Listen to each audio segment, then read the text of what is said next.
No Brasil, a reforma política é o nome dado ao conjunto de projetos de lei e propostas de emendas constitucionais ligadas à temática eleitoral, com fins de tentar melhorar o sistema eleitoral nacional, propiciando, segundo seus defensores, maior correspondência entre a vontade do eleitor ao votar e o resultado final da urna.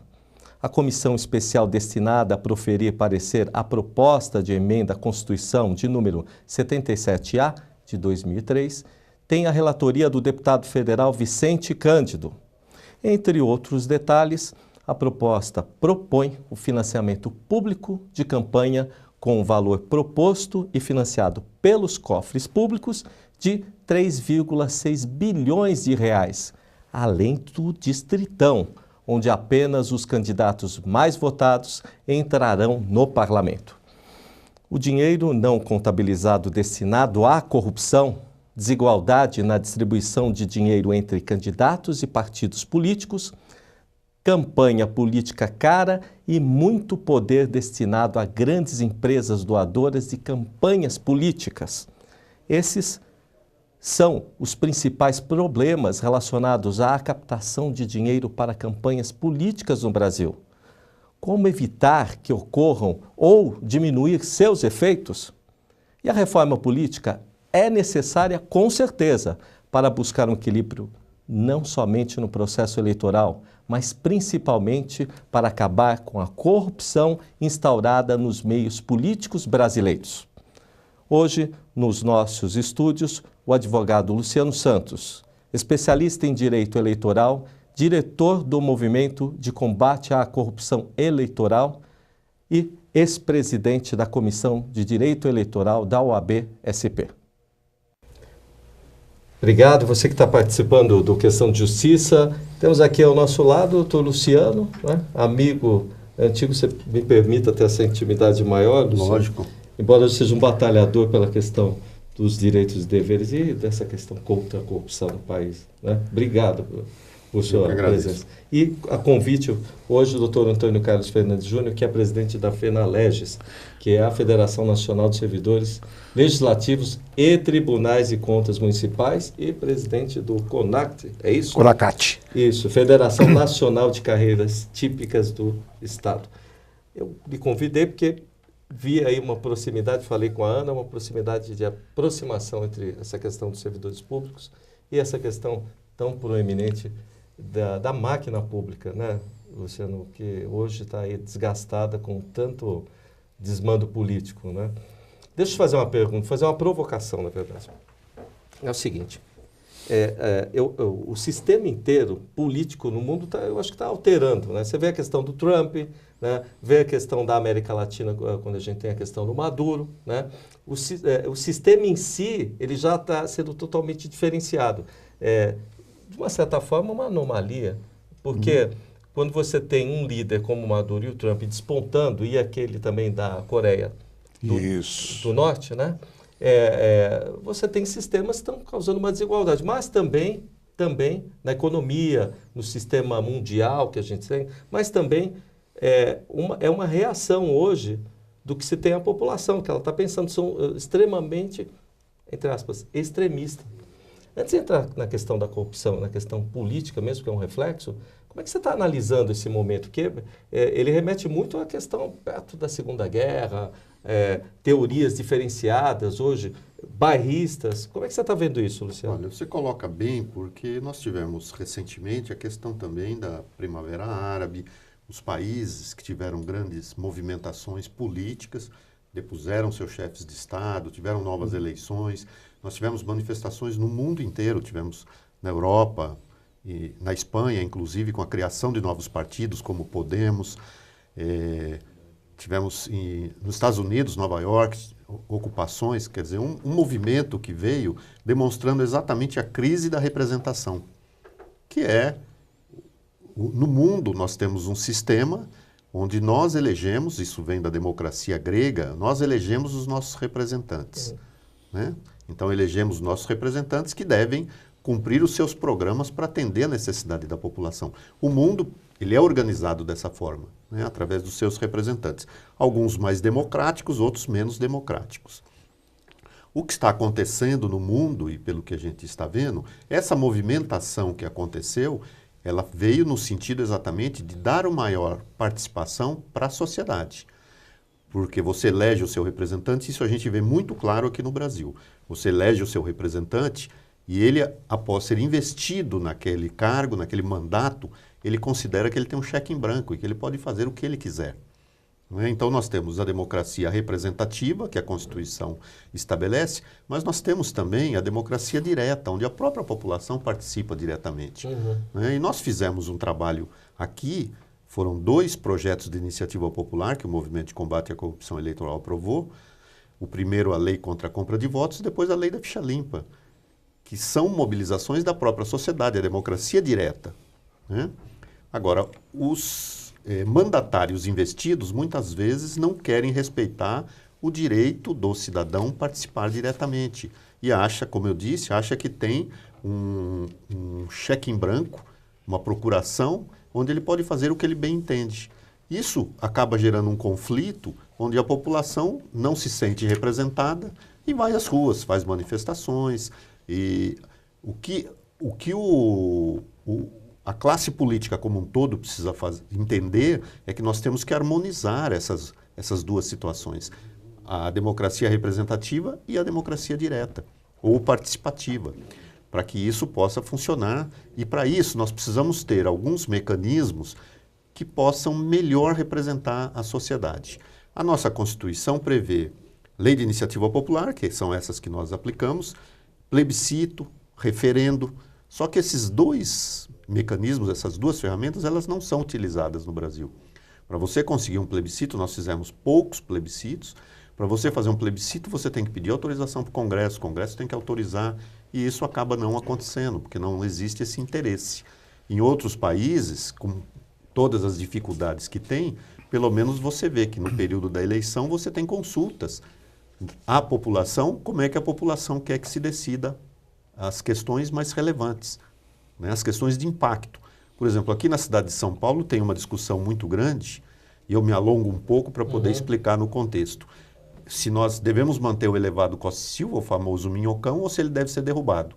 Quem que tem que decidir isso? É o prefeito? É uma pessoa que vai decidir isso? Ou isso deveria ser submetido a um plebiscito para a população ir lá e, pela maioria da população, tomar uma decisão? Nós queremos que ele continue, nós queremos que derrube.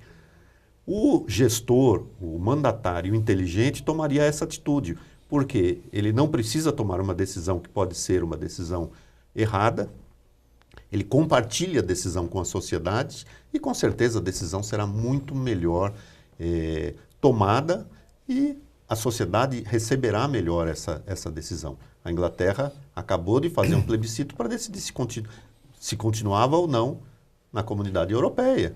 Então é assim que os mecanismos mais democráticos funcionam. Infelizmente no Brasil ainda não estamos nessa fase. Mas o mundo todo acaba sofrendo esse momento de discussão sobre a representação. E parece que a reação, e isso o poder econômico, tem um poder muito grande e acaba dando uma reação muito mais forte do que a própria sociedade, que é a eleição do Trump, que é um exemplo disso. Aliás, extremista ao máximo, né? O sujeito. Eu queria escutar um pouco do senhor, doutor Antônio Carlos. Como é que o senhor tem visto dentro da máquina pública, que é onde o senhor está representando, inclusive essa expressão fora, que além da corrupção, de taxar a questão da máquina pública como corrupta num todo. Ela termina levando esse viés, né? Não funciona nada no governo, né?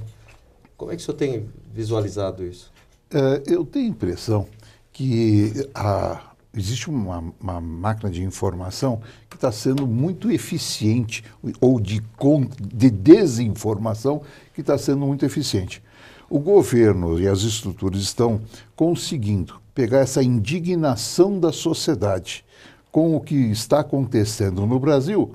E o que está fazendo? Está direcionando essa indignação contra servidores públicos, contra as consolidações das leis do trabalho, contra alguns outros mecanismos, né, para desviar de si essa indignação da sociedade. Esse é o entendimento que a gente está tendo. E que está sendo, por incrível que pareça, razoavelmente bem sucedido. Diga-se de passagem, também encontrou o campo fértil, nós temos que fazer um meia-culpa, aliás, devemos começar já como das estruturas estáveis do Estado, fazendo assim, nós demos margem para que a sociedade tivesse num campo fértil, tá, para se voltar contra as estruturas do Estado. Mas longe, muito longe de ser essa demonização que o sistema está colocando. Eu vejo, você quer colocar para os dois, é até uma situação de desinformação. Né? Por exemplo, quando o sujeito vai votar, você que foi meu mestre, ele não tem nenhum amplo conhecimento. Eu tenho meia-culpa, antes de sair para qualquer coisa, que a gente saiu em 2014, aliás, não foi qualquer coisa, foi o governo do Estado, a gente não tem a noção exatamente como é que funciona tanto a eleição como a escolha do que ali está se propondo ser eleito. E a minha pergunta vem aí. O Nalini fala muito bem, né? Aliás, a Carmen Lúcia também coloca que falta, antes de tudo, a educação no país. Né?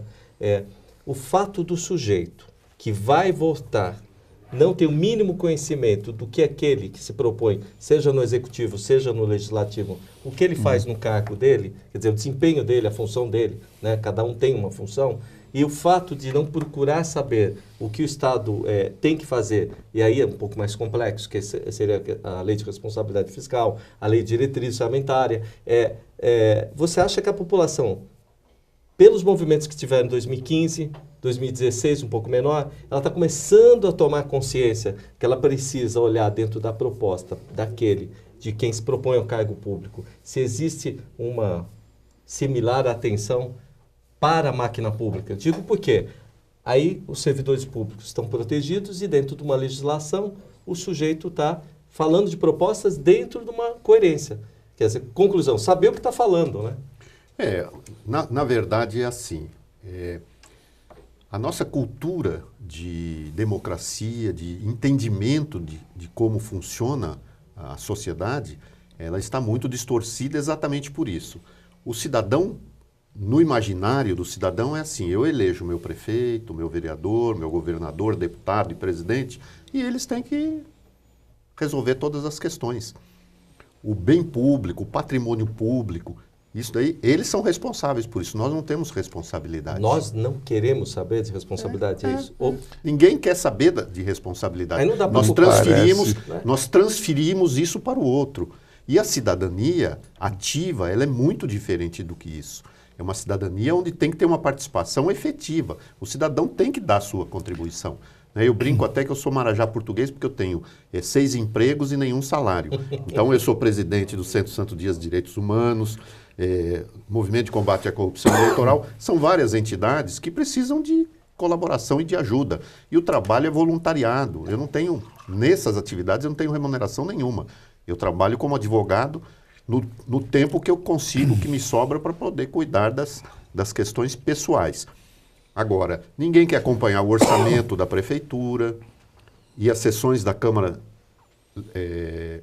Legislativa, ver como é que funciona o orçamento, se o vereador está fiscalizando efetivamente o executivo, se as leis estão sendo cumpridas. Né? Isso é uma responsabilidade de cada cidadão. E isso no nível municipal, estadual e federal. Né? Hoje, com a lei de acesso à informação, você pode acessar qualquer dado. Você pede a informação, ele é obrigado a te dar em 30 dias. E se não der, tem consequências. Né? Então, o cidadão ele tem que entender que ele é responsável também por tudo que está acontecendo. Então, ele tem que conhecer o sistema eleitoral, como funciona, né? O orçamento. Então, é isso. Quando a gente vai para uma disputa eleitoral, a gente acaba tendo que aprender todas essas coisas, né? E ver a imensidade que é isso. Mas o cidadão ele pode dar contribuições. Né? Hoje, com a internet, tem uma facilidade enorme, ele consegue assistir todas as sessões. Eu estou acompanhando todas as sessões do Congresso sobre a reforma política pela internet. A semana que vem vou estar lá nas votações, mas quando você não pode, você abre lá o seu notebook e você assiste a sessão. Né? Agora, quem se dispõe? Eu assisti, nessa semana, eu assisti sessões até 1h da manhã. Quem se dispõe a fazer isso? Né? Então é isso. O cidadão tem que entender que ele tem responsabilidade. Não adianta transferir essa responsabilidade para os outros. Né? E o sistema democrático, eu mencionei a Grécia, e a Grécia era exatamente isso. Ia todo mundo para a praça e discutia todos os problemas da sua comunidade. E o sistema é muito parecido, tinha os senadores, tal, os responsáveis. Então, é assim que você consegue que as coisas funcionem. Você deixar isso para que os outros façam, eles fazem do jeito que eles estão fazendo. Né? E aí a gente fica reclamando de como as pessoas, como os nossos representantes, estão tomando as decisões. Nenhum dos deputados está lá no Congresso porque caiu de paraquedas. Eles estão lá porque foram escolhidos legitimamente no processo eleitoral. Os desvios, nós vamos comentar sobre os desvios do processo eleitoral e os mecanismos, como é que você pode aperfeiçoar esse mecanismo. Mas somos nós que escolhemos os nossos representantes e os colocamos nos respectivos cargos. Eu ia perguntar, vou entrar, eu estou curioso com várias situações, né? Mas eu até peço desculpa, porque eu tenho uma que eu queria entender bastante. Nessa reforma, né? A gente está falando da reforma e tal. Eu queria entender, por exemplo, porque eu, que ganho um minguado dinheiro, né? Vou pegar agora a minha doação, já vou entrar bem no salário, né? Eu vou pegar meu dinheiro, 3 salários mínimos, é isso? São 6 candidatos, no geral, 6 propensos candidatos, né? Então, eu teria de 1 a 3 salários mínimos, cidadão, para doar, para você que está em casa entender bem isso. E aí eu Walter, vou lá e doar sei lá, 1.800 e pouco. E eu posso chegar até 45 mil. Quer dizer, por que eu já não consigo comer, não consigo me transportar, por que a reforma fala o seguinte, bom, agora tem doação particular, você pode. Penso eu que de repente eu posso reunir vários amigos, eu que tenho uma empresa, e falo assim, não, você vai lá, faz doação no fulano, ciclano e beltrano. Quer dizer, essa reforma já começa numa coisa muito estranha, que é como que vai ser o sistema de doação da reforma. O financiamento de campanha. Então, esse é o ponto nevrálgico de tudo. O dinheiro é sempre o problema, né? Exato. Eu, essa noite, fiz uma doação para um projeto de um livro do meu time, que eu sou santista.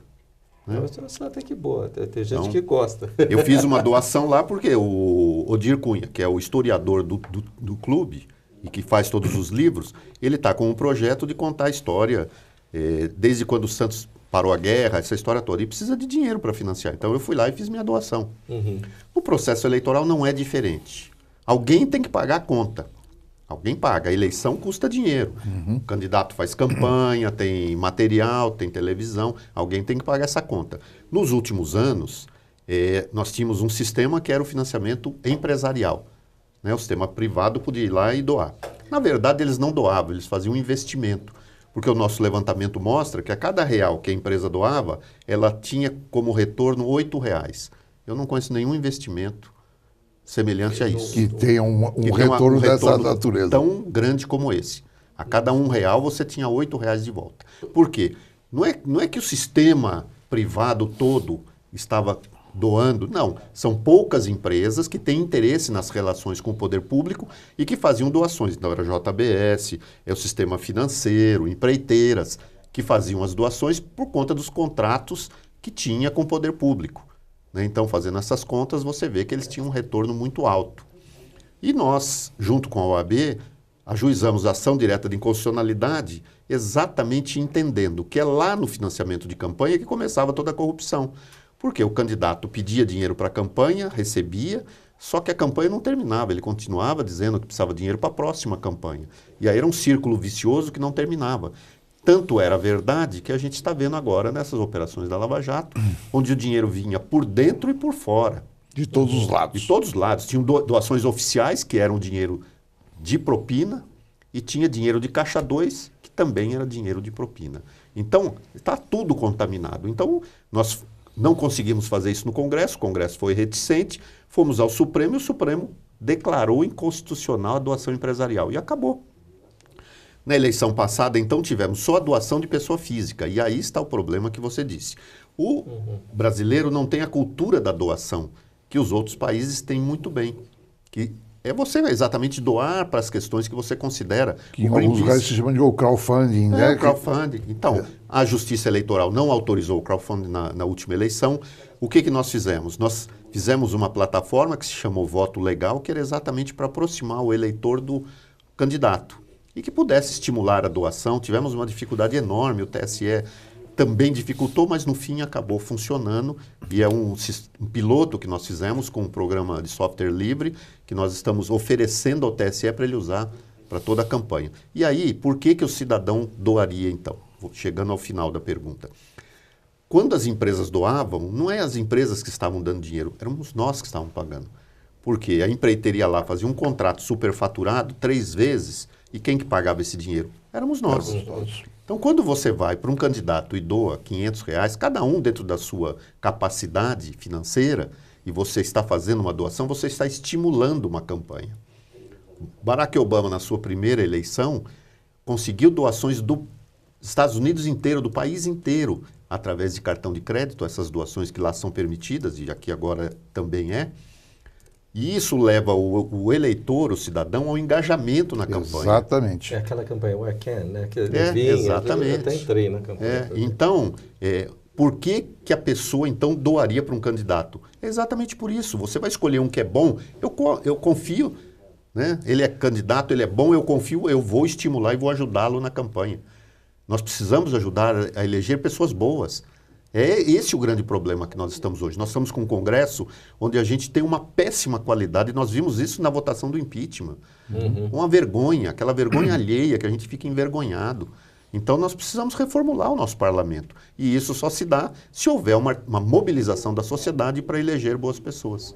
Essa questão do Moro, eu acho interessante que escutar dos dois, porque o Moro fez declaração, disse que estava um pouco apreensivo com a questão dessa reforma política, né? Principalmente porque, claro, judicializou o país inteiro, né? Faz 2 anos que eu penso, a gente saiu de 2014 falando que ia acontecer isso, porque as contas não batiam, e o que a gente percebe é que o país parou, a corrupção foi colocada aí à vista de todo mundo, porque é muito dinheiro, gente. É muito dinheiro. É muita coisa. É muita coisa.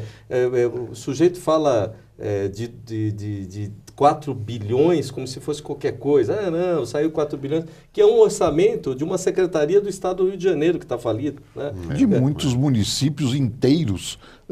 Todos, né? Mas é uma promiscuidade na questão do não respeito à questão orçamentária também. O sujeito se endivida com o Estado, com a União, a bel prazer, né? Quer dizer, não sabe que vai ter essa hierarquia toda. Mas o que eu digo é o seguinte, a gente já está começando a ficar preparado para a eleição de 2018, vou voltar, né, em todos os pontos, mas preparado, o brasileiro está preparado, porque ainda parece que a questão é só do modismo, né? É a questão do que aparece melhor na televisão, do que faz mais propaganda. Essas coisas ainda vão ser vistas nessa eleição, porque na que passou também teve, né? E aí um ponto muito importante, que é a questão do distrito, o voto distrital, né? Há uma certa dúvida minha se o voto distrital ele é bom na hora da cobrança ou não. Então eu queria escutar o senhor, depois fecha o Luciano. Eu acho que o voto distrital, se fosse aplicado de uma forma adequada, ele seria um bom instrumento, no meu entendimento. Eu acho que o voto distrital misto, como se pretende, ele é pernicioso. Porque você permite que uma parcela significativa dos eleitos sejam absolutamente manipulados por cúpulas partidárias. Na hora que fala em listas de votação, é uma manipulação muito forte que pode ser feita com os nomes que poderão, de fato, ser eleitos. Eu acho que o voto distrital puro, ele daria uma outra condição ao eleitor. Nós só queria pegar uma coisa, quando se fala em no financiamento, né, que você bem levantou a questão, mas num primeiro momento, se fosse levado de uma forma na sua pureza, né, faria com que o cidadão se envolvesse com uma campanha, com um candidato, sabe, aquela coisa do sujeito não querer perder sob hipótese, se ele puser R$50 numa campanha, ele vai acompanhar aquele candidato, ele vai querer que aquele candidato se eleja. Então, na sua forma pura, eu vejo que poderia ser uma coisa salutar para o sistema. Mas da forma como está sendo colocado, seja o distritão, então, que uma coisa esdrúxula. Né? Alguém falou assim, bom, os caras foram de novo geniais para manter o poder. Né? Exatamente. Eles só vivem... desculpa, estou mentindo opinião, mas eu posso. Mas, depois, se quiser, eu tenho bastante advogado para me defender. Mas, olha, me corrijam. Luciano, olha, 36 partidos hoje, é isso? 36. Mais 36 ou 35? 36, mas eu não li o Diário Oficial de hoje ainda, né? Todo dia é uma novidade, né? Aí, como a operação, né? Estamos na 44ª operação da Lava Jato. Às vezes eu pego, para você que quer conhecer a Lava Jato, é simples. Entra no Google, coloca Operação Lava Jato, vem aí no Wikipedia, né? É isso? E a gente tem ali todas as ramificações. E os partidos são assim. Eu ouvi, na verdade. Eu nem fui olhar porque eu fiquei... Você vai me falar agora. Além desses 36 e os 35, diz que está na fila mais 130 e pouco partido? Ou tem menos que isso? Eu acho que é menos. Menos? Acho que é menos. Mas isso aqui é uma coisa absurda. Como é que vai comportar tudo isso aí? Quer dizer, né? Um debate você só vê 3 ou 4, um debate. O sujeito nem lembra de quem votou. Agora, 70 partidos? Será que isso vai passar? Então, sinceramente, eu não me preocupo com o número de partidos. México tem 70 partidos, Estados Unidos tem um monte de partidos e a gente só ouve falar de 2. É verdade, tem isso também. Inclusive tinha um brasileiro na última eleição agora disputando, não sei o que. Isso. Como é que isso funciona? O problema é que nós temos mais de 30 partidos e todos eles têm direito ao fundo partidário. Depois né? O partido, ele se organiza, o partido ele tem personalidade bifronte, ele é direito público e direito privado. Primeiro ele vai lá e registra o seu estatuto no cartório como entidade privada e depois se registra no TSE como entidade pública. Então ele tem as duas personalidades. Quando você institui um diretório, seja o nacional, estadual ou municipal, hoje foi criada uma figura que é a comissão provisória. Então, você tem a comissão provisória. O que seria a comissão provisória? Enquanto você está organizando o partido, você tem aquela direção que vai cuidar dos interesses do partido. Só que no Brasil, partidos de 30 anos funcionam como comissão provisória. É aquele que o presidente do partido chega lá na eleição municipal e fala assim, você vai apoiar tal candidato. Não, mas aqui na cidade nós temos um candidato próprio, nós vamos dizer... Não, vai lá e troca a comissão provisória de novo. O presidente do partido faz o que ele quer. Agora, imagina isso, desculpe colocar, imagine isso com a capacidade de fazer listas de votação e determinar quem serão os eleitos. Então esse problema, que é um problema grave, como é que você resolve? Não. E o TSE, nós fizemos essa sugestão, o TSE tentou colocar para a eleição passada, não conseguiu, adiou um pouco. Vamos ver se vai conseguir exigir. Os partidos gritaram e pediram tempo. Partido que tem comissão provisória não recebe dinheiro do fundo partidário e não pode lançar candidato. Pronto. Você resolve o problema. O partido tem que ter representação, ele tem que ter um diretório eleito, ele tem que ter alguns requisitos, contrapartidas, para que ele possa funcionar, para que ele possa ter recurso público, para que ele possa lançar candidatos. Não é simplesmente montar o partido. Né? Então, essa é uma das propostas que nós colocamos lá. Com relação a questão ainda, finalizando a questão do financiamento e essa questão do fundo público para a campanha, seria possível ter um financiamento público sem problema. Porque é mais fácil você saber quanto o partido vai receber e quanto o partido vai gastar do que ficar liberado, como vinha acontecendo no sistema de financiamento de empresas, onde não tinha limite, a corrupção graçando essa loucura, e quem pagava era o eleitor. Então eu prefiro saber quanto eu estou pagando e ter um controle sobre esse gasto, que é dinheiro público, do que deixar isso aberto. E regras, né, Lu? Então, E regras. Mas aí, regras para a utilização desses recursos. Para ser o dinheiro público, você precisa ter o regramento de como ele pode usar esse dinheiro. Não pode ser campanhas caríssimas, como foram até hoje. Você tem que diminuir o custo de campanha. E aí tem um outro problema. Para ser financiamento público, não dá para ser um sistema como o que nós temos hoje, que é lista aberta.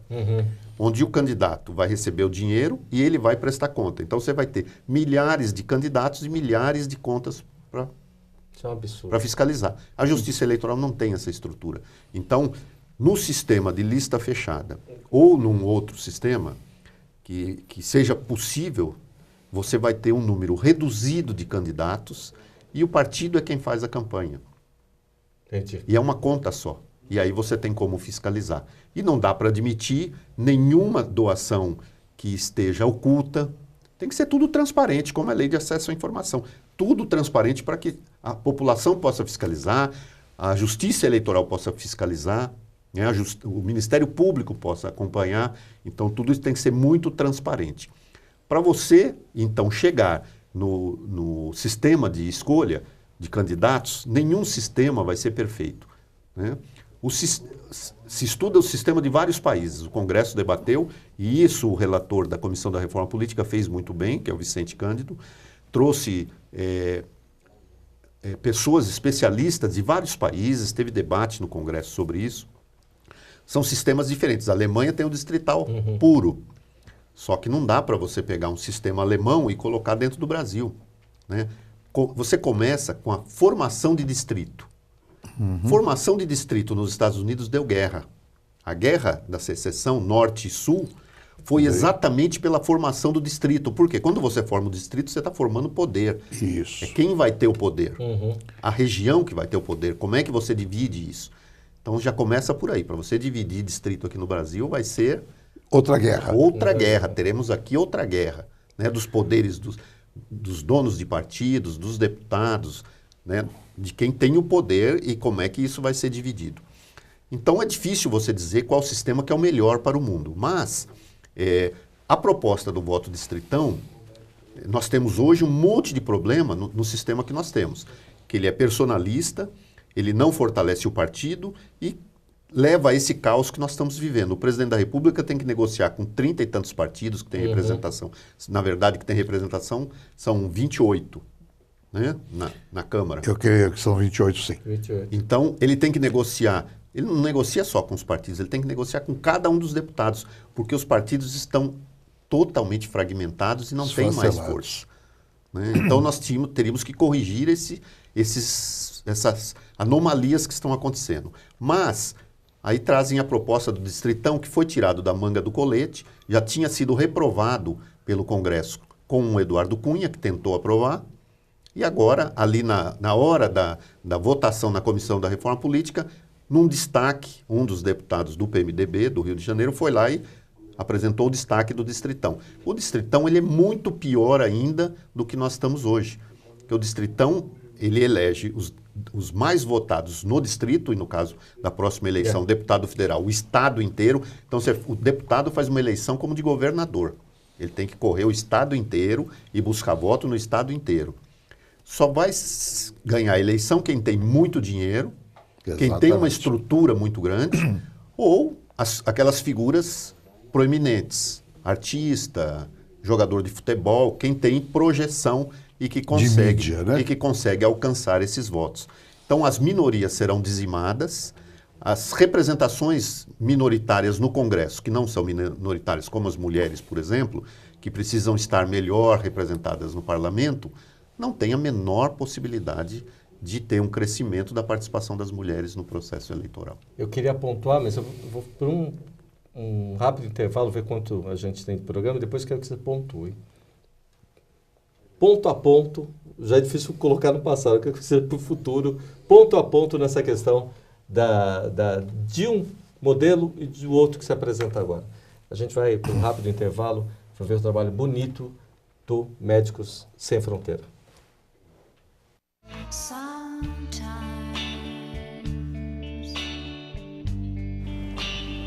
Sometimes everything is wrong.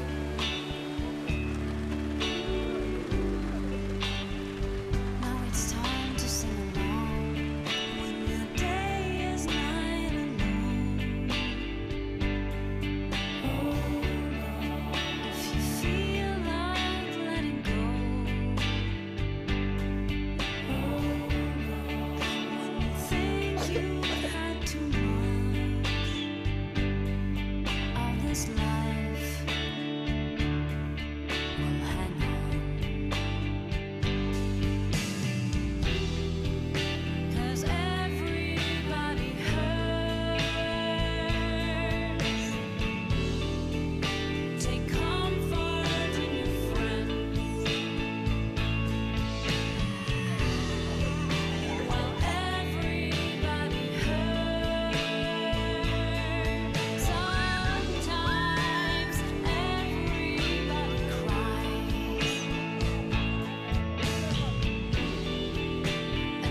Hold on.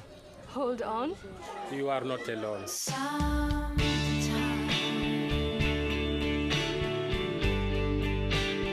everybody hurts. Sometimes, so hold on. Hold on. Hold on.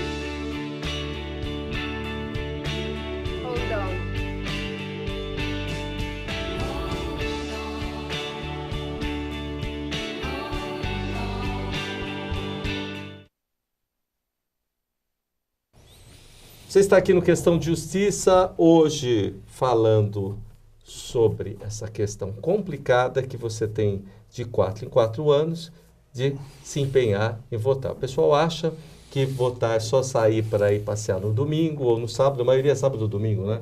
Fazer festa democrática e esquece, quando tem os movimentos, que tudo resultou em cima do que você fez ou do que você deveria ter pensado em fazer quando há a votação, né? Infelizmente o brasileiro é assim. Tem também uma certa dúvida, viu, doutor Luciano? Eu fico aqui pensando várias vezes por que a gente tem a questão eleitoral sempre no meio da Copa do Mundo, ou da Olimpíadas, ou também está perto ali do Carnaval, está sempre no intervalo, né? Eu acho que as coisas deviam ficar um pouco mais juntas, né? Eu tenho aqui uma tese. O senhor pode... Eu acho o seguinte, isso foi discutido no Congresso, foi discutido. Então, eu tenho uma tese assim de pessoa que está de fora. Tal. Eu acho que quando a gente perdeu a Copa de 2014, desandou tudo. O senhor viu que o pessoal começou a perceber o que estava acontecendo e aí se voltou a atenção à questão eleitoral. Aliás, eu vou lhe falar, foi uma grande perda, inclusive orçamentária, que se gastou de dinheiro nessa Copa, que tem de estádio aí parado, que não resolveu nada, nem o Rio de Janeiro não conseguiu nada, o Amazonas quis transformar os estádios naquele negócio do boi, não sei o quê, e não se resolveu nada, se gastou um dinheirão, infraestrutura, e nada. E o Rio de Janeiro, que mais aí teve próximo, foi o que tem mais problema hoje, né? Sabe o que eu ia comentar? A gente estava falando da questão do fundo partidário, né? Que eu acho uma excrescência, né? O sujeito... Tem 40 pessoas trabalhando dentro do partido, 40, 20, 30 pessoas, e ele recebe, hoje 9 deputados federais precisa ter, né? Mas eram 2 deputados federais, né? Recebe 6 milhões, 7 milhões, e fala que vive, o sujeito fala que vive em prol do que ele trabalha, que aquilo é fundo... Exatamente. Né? 6 milhões, 7 milhões, que daria para construir muita coisa, ajudar muita gente. Mas agora, além do fundo partidário, eu queria entender, queria pontuar. Além desses 6 milhões que esse sujeito, o fulano X, A e B vai ter, esses 36 estão aí, vai ter 3,6 bilhões para o financiamento de campanha. Será que esse dinheiro já não é suficiente para se fazer isso? Então, hoje nós temos, na verdade, se nós pensarmos, hoje nós já temos o financiamento público. Você tem o fundo partidário que chega a quase 1 bi, né, que é dinheiro que é usado também para financiar a campanha. E você tem o horário de rádio e televisão, que é chamado horário eleitoral gratuito, mas é gratuito para os partidos. Por quê? As emissoras de rádio e televisão deixam de pagar impostos, elas fazem a compensação para transmitir o horário eleitoral. Então, quem paga somos nós que pagamos o horário eleitoral, rádio e televisão, que dá mais 500 milhões aproximadamente. Então, nós chegamos aí numa conta de 6 bi, se mantivermos essa ideia dos 3,6. 6 bilhões. 6 bilhões. Junto com o dinheiro que já tem, fundo partidário. Então, que é mais ou menos o que se gastou na eleição de 2014, no total. No total. A conta que se faz é essa, para tentar manter o mesmo nível. Só que nós estamos hoje numa crise econômica terrível e eles não entenderam ainda que precisamos baixar a bola, que nós precisamos gastar menos. Né? A eleição passada, 2016, municipal, só com financiamento de pessoas físicas, caiu drasticamente. Então, eles têm um receio de que em 2018 não tenham dinheiro para a campanha. Sei. Então, essa é a grande discussão. Acho que o financiamento público ele é possível e necessário para ajudar nas campanhas, mas não nesse nível de 0,5% da corrente líquida, né, do que se arrecada para poder financiar campanhas eleitorais. Então, esse número tem que ser diminuído e nós temos que conseguir chegar num número que seja factível para que as eleições possam ser realizadas, mas não com números tão estratosféricos como estão tentando aprovar. A discussão dessa semana, que já tinha começado, na comissão já tinha começado com 0,25%, que dava 1,9 bilhões, depois que foi para esse 3,6%. Então, essa semana, como houve uma grita geral da população por conta disso, parece que eles estão querendo novamente voltar para o 0,25, que diminuiria dos 3,6 para 1,9. Doutor, o senhor que representa o funcionalismo, como é que o pessoal vê, né? Porque a gente vê ali, poxa, 6 bilhões, dá para pagar muita conta de professor, muita conta de servidor público, sem querer fazer crítica, mas será que tem que se gastar tanto para fazer uma campanha? Olha, Esse pessoal deve ficar bravo. Né? Deve ficar um pouquinho. Mas o que principalmente nós chamamos a atenção é que o que nos ressentimos profundamente, e por isso acho que a gente está a cada momento discutindo e rediscutindo os mesmos problemas, é a falta de políticas de Estado. Fazermos políticas de Estado. A hora que fizermos, que elas são longevas, você faz com um planejamento de longo prazo, você consegue fazer regras eleitorais. Outro dia eu estava num debate e um político falou assim, eu já participei de 9 eleições, sei lá quantas eleições, ele falou, nenhuma igual à outra, nenhuma regra semelhante à anterior. Todas as 8 ou 9 ou 10 eleições, todas elas com regras diferentes. E nós entendemos isso como falta de políticas de Estado, que se diferenciam muito de políticas de governo. Você vê todo candidato, é questão presente em toda a campanha. O problema do Brasil é a educação. Tem que se investir pesado em educação. E, no entanto, a cada novo governo que aparece e é superado e vem um novo governo, o problema da educação só piora. Por quê? Porque nós, de novo, fazemos políticas de governo que tem vistas para 2 ou 4 anos no máximo, né? Quando, na verdade, sabemos que uma política de educação ela precisa ser pensada para 20 anos. Então, e a mesma coisa acontece nas regras eleitorais. A cada governo, a cada episódio, a cada conjuntura, nós fazemos uma regra eleitoral diferente. O senhor citou uma coisa muito interessante que eu ia perguntar para o Luciano, que é o seguinte, eu sei que a gente não está pontuando ainda do que vai ser diferente, mas eu tenho uma dúvida. Quando o sujeito está homologado candidato, né, e ele começa a pensar na questão do plano de governo dele. Por que é que até hoje... Aí depois, para quem não sabe, que está em casa, tem 2 fases esse plano de governo, me corrija se estiver errado. A primeira é que você leva no TRE, né, e apresenta ali um pré-plano, e depois o plano consumado, que fica ali para você consultar. E nenhum dos dois é o que vigoram dentro do seu site de campanha. Por que é que até hoje essa proposta de plano de governo, ela não tem, se eleito ele for, ela não tem efeito nenhum, né? Primeira pergunta, e para você esclarecer a população que assiste. Até porque a lei orçamentária, quando o sujeito entra, ele está fazendo o que o outro deixou, né? Quer dizer, não vai realizar tudo, aquele monte de escola, vai melhorar a saúde, nada disso. Ele vai ter que rezar o que a lei de diretriz fala e coloca para o outro governo fazer. Por que isso não vem na reforma, Luciano? Então, essa é uma discussão interessante, não está dentro da discussão da reforma política, mas você tem bons exemplos. A cidade de São Paulo tem uma lei que chama-se o Plano de Metas. Isso foi um trabalho que nós desenvolvemos com a Rede Nossa São Paulo, foi aprovada na Câmara dos Vereadores e sancionada pelo então vice-prefeito em exercício, Dr. Hélio Bicudo. Como que é o plano de metas? Depois que o chefe do executivo assume, ele tem 90 dias para estabelecer quais são as metas que ele vai cumprir naqueles 4 anos. Ótimo. Tá? E isso tem que estar atrelado ao plano de governo que ele apresentou na campanha.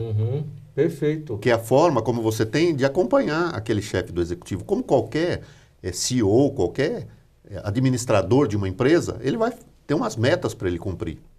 Né? Então ele vai e assume esse compromisso. Até para falar para ele, nós estamos encerrando agora o processo com o novo prefeito, com as metas que ele estabeleceu e que ele vai ter que cumprir nesses 4 anos. Isso foi desde a gestão do Kassab. O Kassab se submeteu a essa situação, não conseguiu atingir as metas e por isso não foi bem avaliado. O Haddad também passou por esse processo, também teve as suas metas para cumprir e não conseguiu também cumprir as metas de acordo com o que ele tinha estabelecido. Então, isso demonstra que o eleitor também pode fazer uma avaliação melhor do administrador, que existe a possibilidade de reeleição. Né? Agora, voltando para a questão eleitoral, você precisa apresentar o plano de governo. Você vai lá e coloca o plano de governo. Mas não existe nenhuma sanção se você... O Serra, quando foi candidato, entregou uma carta. Então, pois é. Foi uma carta. Foi famosa. Então, não tem uma cobrança efetiva de como deve ser esse plano. Deveria ser. E o plano de metas, como eu disse aqui de São Paulo, ele tem uma PEC no Congresso que é para ampliar isso. Hoje deve ter umas 70 cidades que têm o plano de meta, copiando esse sistema aqui de São Paulo.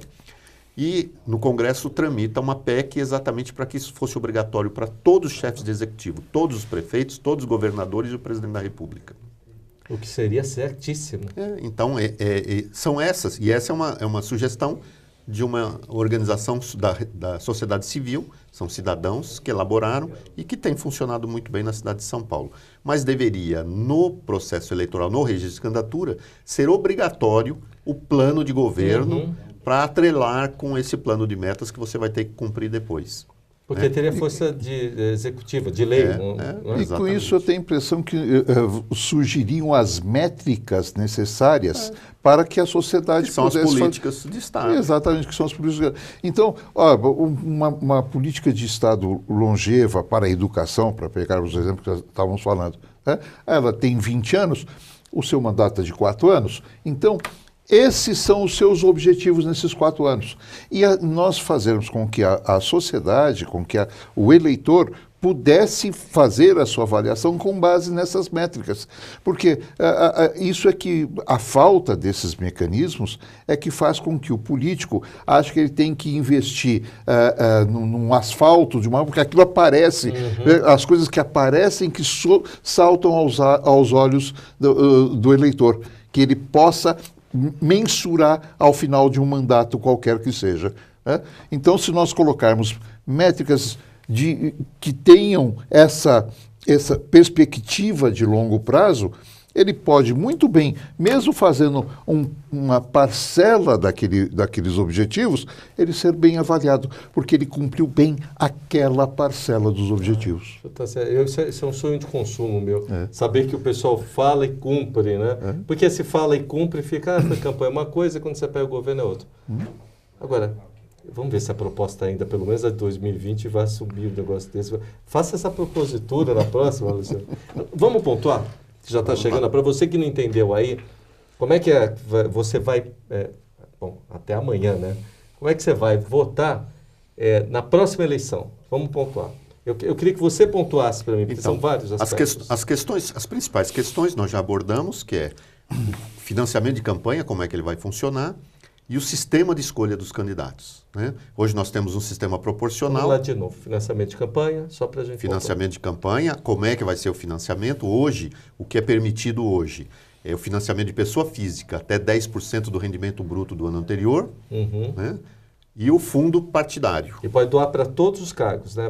Deputado estadual, federal, senador, presidente... Nos seus limites de 10%, governador. Você pode doar para qualquer um. O sujeito vai gastar 40 mil em doação. Agora, no sistema que está sendo proposto, é manter os 10% da pessoa física e trazer esse financiamento público que são 6,6 que pode ser, dependendo de como que vai ser definido, qual é o percentual. Então, isso são as duas questões básicas.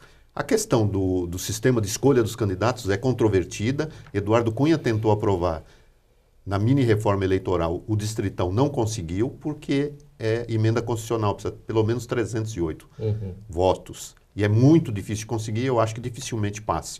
Se bem que as coisas vão mudando, né? Na eleição passada, eu vi o PCdoB votar no Distritão para manter a coligação, manter a possibilidade de coligação. Então, as negociações que o Congresso faz, muitas vezes não são as negociações que a gente imagina que poderiam ser. não tem esse interesse efetivo de como as coisas devem funcionar. Então, o PMDB tinha essa proposta, foi derrotada e agora está trazendo de volta. Então, nós não sabemos como é que vai ficar, né? Ou continua como está hoje, ou vai para o distritão, Ok. porque a lista fechada já foi rechaçada e foi retirada. Então, esses são os dois pontos, São os maiores os pontos. maiores pontos da discussão. Fora aquela questão também de quanto vai para cada partido, que seria o financiamento, né? Eu acho que eu não vi o PT, parece que é o maior beneficiário do dinheiro público. Porque a distribuição vai se dar de acordo com a bancada no Congresso. Então, os maiores partidos, obviamente, vão receber maiores recursos. Essa é outra discussão também que demandaria mais tempo, mas é a democracia interna dos partidos. Entendi. Né? Porque o presidente do partido recebe o recurso e como é que ele vai distribuir? Uhum. É democraticamente? Quem vai ganhar? Isso é aquela que As falamos regras. das regras. Isso. As regras precisam estar claras, contrapartidas. porque senão você vai deixar com que meia dúzia de pessoas faça o comando de todo o E processo. decide como quer. Aliás, o que dá muita dó, eu queria que você continuasse, mas é o que dá muita dó, presidente, porque acontece o seguinte, você vê 87 candidatos, 90, eu vim para vereador no monte, agora que eu estou participando um pouco disso, e de repente aí você começa a ver que só 4, 5 que vão entrar. É uma ideologia, um trabalho todo jogado fora. Volta. Então a gente vai ter, ainda, quem vai mandar, quem vai definir é o partido quem vai entrar? Por exemplo, no voto do Legislativo, agora sendo deputado estadual e federal? Então, essa discussão, a semana que vem tem a votação no plenário, são 2 votações na Câmara e depois 2 votações no Senado, para ver se consegue aprovar ou não. Porque às vezes o sujeito não atinge a quantidade de votos, mas o partido empurra ele com a legenda. Então, se for o distritão, não. Vai ser o distritão. Se for o distritão, não conta mais o voto de legenda e é o voto do deputado. O mais votado é o que ganha a eleição. Que aí o cérebro não da tem questão. mais, não tem mais. E esse é o grande problema. O partido, ele presume um trabalho coletivo. E o tempo de TV? Quando o deputado... Porque o sujeito que tem muito voto, puxador de voto, vamos dizer, o Tiririca, ele não vai ficar com 15 segundos. Meu nome é... Não vai acontecer isso. Então, essa distribuição, que é a mesma questão do financiamento de campanha, é que ela precisa ser mais democrática, né? O presidente do partido ele pode decidir quem que vai para a televisão e não coloca os demais, né? Então, essa discussão que está sendo feita agora, exatamente, e o grande problema é esse, é que os deputados vão votar como é que vai ser o sistema de escolha deles mesmos. Então, é votar em causa própria, né? É legislar em causa O sujeito própria. vai ser deputado estadual, o outro vai ser deputado estadual, e vai para a convenção, e aí? Isso tem Exatamente. 5 minutos, pontua outro. Queria saber, mulher, vai ter mais Então, tempo? Mais espaço? Então, o espaço que era discutido, se fosse na lista fechada, era ter a paridade de gênero. Isso já foi derrubado. No sistema atual, não tem essa discussão da paridade de gênero. As mulheres estão lá trabalhando, tentando ter uma participação maior, não tem. Inclusive na distribuição de recursos, porque você tem que dar condições para que possa participar do processo eleitoral efetivamente, né? Senão fica uma coisa faz de conta, como é o que acontece hoje. Outro ponto. Você tem várias questões. A questão da democracia direta está sendo discutida. Como é que você vai usar plebiscito, referendo, coleta de assinatura, não ser mais no papel como nós fizemos, que é uma loucura, poder ser digital, eletrônica. Com tanta coisa na internet hoje. Isso. Então você tem várias questões que estão sendo discutidas. O tipo de propaganda, como é que você Pois faz. é, propaganda. Eu fiquei louco aqui. Olha, presidente, fiquei louco. A gente já não basta receber telefonema de operadora de a cabo e não sei o que, agora o telemarketing. também vai ter o telemarketing, né? O telemarketing caiu o TSE acabou barrando o telemarketing. Caiu agora? Não, tinha caído e agora eles estão tentando trazer de volta o telemarketing, que é a possibilidade do cidadão, do eleitor, receber ligações por um robô, né, para fazer campanha eleitoral dos candidatos. Agora, de qualquer maneira, tem que se registrar um detalhe. A redução do tempo para campanhas políticas também, no nosso entendimento, é prejudicial para os novos postulantes. No relatório eles estão retornando. A última eleição foram 45 dias, eles estão retornando para 60 dias. Eu já penso diferente, já a partir de 1º de janeiro já devia ser liberado para fazer campanha. Né? A campanha dos Estados Unidos com prévia, aquele sistema que dura 1 ano. Você discute 1 ano o processo eleitoral, faz as prévias e as pessoas vão interagindo e conhecendo até chegar ao final. Né? Aqui não, aqui se fez 45 dias de campanha exatamente para você beneficiar, que é o sistema do distritão, né, beneficiar aqueles que já têm Que mandato. já têm mandato. Uma coisa Exatamente. que eu fiquei, não queria encerrar assim, mas uma coisa que me chamou a atenção é, a partir do momento que ele propensamente virou pré-candidato, em fevereiro, ele já pode arrecadar então para a campanha dele? Sim. Isso não podia. Isso não podia e agora já se prevê a arrecadação, só que a arrecadação vai para o partido e o partido é quem faz os gastos da pré-campanha. Entendi. Então, e você, candidato, se alguém quiser candidato, sabe que ele vai arrecadar, não vai ter mais a conta própria do Não, sujeito. o partido arrecada e faz a pré-campanha do Isso é candidato. um fator bom, né? É bom, Porque isso prestação ajudaria. de contas Tem é- várias questões que estão, é extenso, mas tem várias questões que foram colocadas que são boas. Nós conseguimos discutir bastante com o relator, tem várias propostas lá que são boas. Agora, as principais são essas que são preocupantes e que causam espanto se isso for aprovado. Bom, eu tenho 2 minutos para fechar. Eu queria que o senhor encerrasse aí, pelo menos fosse com uma boa, pedindo boa vontade aí desse Eu pessoal. tenho a impressão que a grande, impressão não, é sabido, a grande reforma eleitoral que pode ser feita é pelo cidadão, é pelo voto, é pelo eleitor, é pela sociedade. E aqui fica, talvez o que seja de nossa parte, cidadão, a condição de fazer a mudança que nós precisamos está nas mãos dele, no voto que ele pode dar em cada eleição. Nós temos que fazer com que, cada vez mais, já se fala em que um número de 50%, já se fala em até mais 50% de votos de abstinências Votos nulos, e votos nulos, abstenção. né? Abstenções e votos nulos. Mas, por outro lado, a impressão que a gente tem é que os outros 40% ou 50% que irão às urnas, irão talvez com um pouco mais de consciência. Essa é a impressão que nós temos. Então, o que nós temos que fazer é motivar que aqueles outros 50% que se abstêm e que votam nulo, trazê-los para o voto consciente. Obrigado, doutor. Eu acho que olha, concordo com o senhor. Esteja convidado a voltar mais vezes para ajudar, ensinar a votar, inclusive, porque a classe do senhor é importante que representa. Obrigado, É um sua grande participação. prazer. Muito obrigado a vocês. Fiquei contente. Agora eu vou terminar com o meu amigo, acho que tem uns 20 anos. Olha, estou Luciano, são 20 anos, viu? Pessoal, primeiro, está vendo? Participando agora. O Enéas está vendo um sistema novo agora. 20 anos que está tendo o nosso contato e que está me aguentando, Luciano. Deixa só a mensagem ali naquela câmera para fechar. Eu acho que nosso colega colocou bem, é a questão da participação do cidadão, né? Estar mais ativo, participar, escolher bem o seu candidato e depois acompanhar o seu candidato. E esse processo da reforma política ainda vai acontecer. A semana que vem tem votação no Congresso. Então dá para entrar, mandar e-mail para o deputado, fazer cobrança e exigir que a reforma política seja uma reforma política que minimamente possa ajudar e aperfeiçoar o processo eleitoral. Então o movimento é? Movimento de Combate à Corrupção Eleitoral. Se você entrar lá no site, nós estamos fazendo uma campanha para acessar os deputados e cobrar dos deputados para que eles tenham cuidado na votação e que não tomem essas decisões, gastar o dinheiro público, aprovar um sistema que não vai ajudar e não vai ser inclusivo, não vai melhorar o processo eleitoral.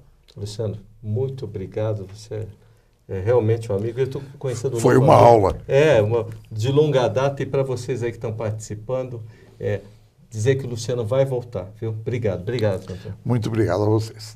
E o Questão de Justiça vai ficando por aqui, sempre pedindo a você, né, que participe desse momento, como tão bem foi colocado aqui, né? Esse momento próximo, não adianta depois a gente ficar na rua brigando. O momento eleitoral é o momento de decisão. Eu costumo dizer, viu, Luciano, disse em 2014, que não tem voto útil. O voto fica inútil quando você não escolhe aquele que lhe representa melhor, que tem as melhores propostas, né? Para aquele cidadão do dia a dia, ele sabe a que representa mais. Então, na próxima eleição, é muito importante, viu, doutor? Nós prestarmos atenção para não ter aí a impressão que a eleição vai, né? A gente foi, com a eleição a gente está ficando velho, vai sofrer nas questões das nossas necessidades na velhice, e elas voltam e nossos filhos vão estar aí, e a gente não concretizou nada para efetivar a mudança. Até a próxima semana. Obrigado.